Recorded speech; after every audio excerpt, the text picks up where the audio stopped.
Well, hi. We are here today with Bill Barnhart, a PhD candidate at Cornell University.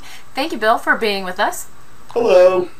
And we're here to learn about your experiences working on the Aftershock Imaging with Dense Arrays experiment. And that was a bunch of seismometers, several hundred, that were put out after the Virginia earthquake. So we'll talk about that in a second, but first could you tell us a little bit about your day-to-day research at Cornell? Yeah, so I'm a fourth-year graduate student with Professor Rowena Lohman.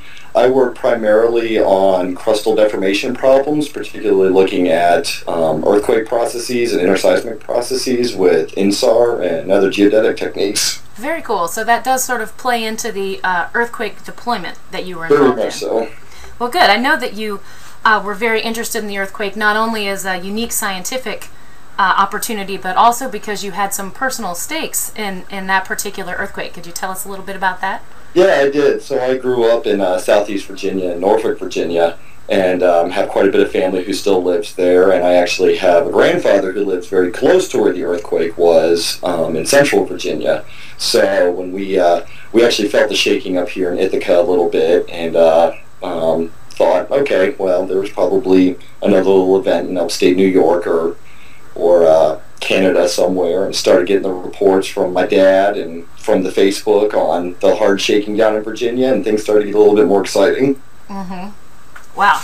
So when you were actually out on the deployment, did you get to talk to the local residents, and what did they think about the earthquake?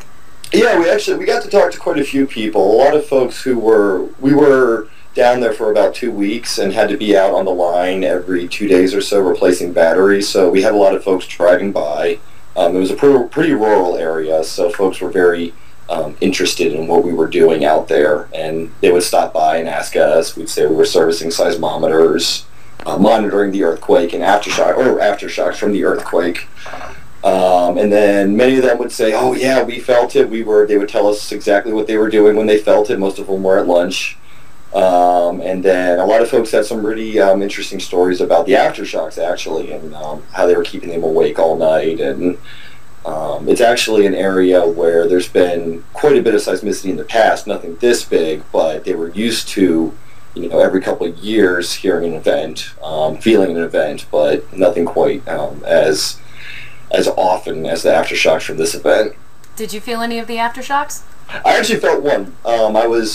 On my last day there, I went and stayed at my grandpa's house and woke up at about 4 o'clock in the morning because there was this loud boom, and then the lamp over top of me started shaking real hard, and I got real disoriented and freaked out and realized what it was. But when we were out in the field, we didn't feel any, but we would hear them. We could hear these booms going off every couple of hours. That sounded like thunder off in the distance, but they were perfectly clear days and no storms around. Interesting. Oh, that's cool. So what was it like deploying the seismometers? How many were put out total? How many did you assist with? What sort of instruments were they? So we had 2 deployments. The first deployment was 104, I think, single component Texan seismometers. They came from the Pascal flexible array data instrument pool. Mm-hmm. The instruments they look kind of like a fat Pringles can, with a single geophone attached to them. I actually wasn't there for the initial deployment because I had to run home for another natural disaster in Hurricane Irene. Right. So we had a group of Cornell students run down and actually deploy those during the storm when it was pouring down on them. So they did all that, put 104 in. For the next week or so, we mostly ran around and changed batteries. We had to change batteries, just D-cell batteries, every 2 to 3 days. And then we got a second shipment of another 100 Texans. So we had around 200 total, and deployed those when we had better locations on some of the aftershocks. And so those instruments are good because they're lightweight and portable, and also because they continuously record?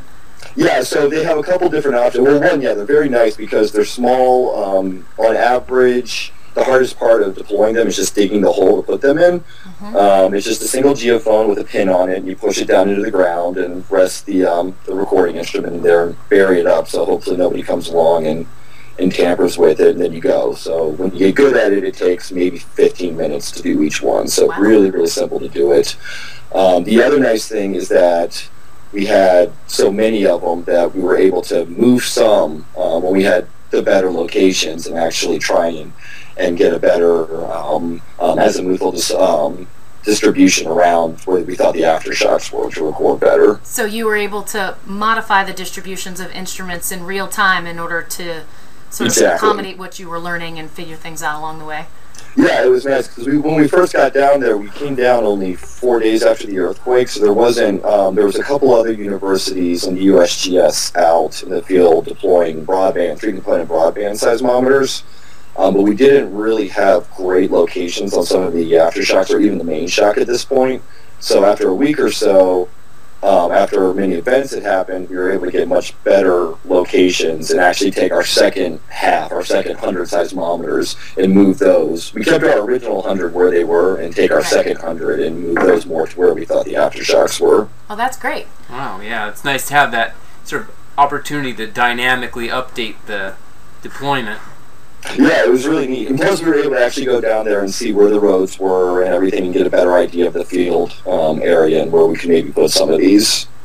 So I imagine with the hurricane happening during the deployment, there were some unusual difficulties you might have encountered. What were some of those things?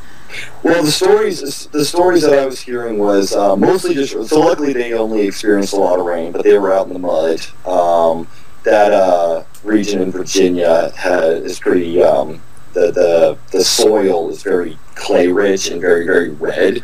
So when I met up with them the day after the hurricane, they were all, the Cornell students and actually a couple of Virginia Tech students were pretty well caked in red mud and clothes.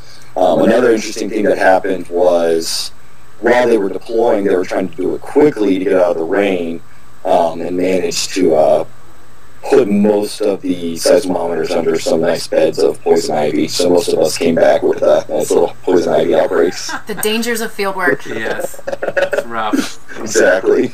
Was there anything else you can think of that you'd like to share while we have you with us? Well, it was a really neat experience. I think this is a really good example of how, well, for one, we were fortunate in that it was a strong earthquake for the East Coast, and it didn't cause widespread significant damage, but it was also nice because a lot of university groups in USGS were able to react very quickly and get some very nice data sets on the ground. And we're really hoping that this idea of using Iris's and Pascal's flexible array, these really dense grids of seismometers in the future, we hope that'll provide a really great tool for learning about earthquake processes and some of these post-seismic processes. Right, that's an excellent point.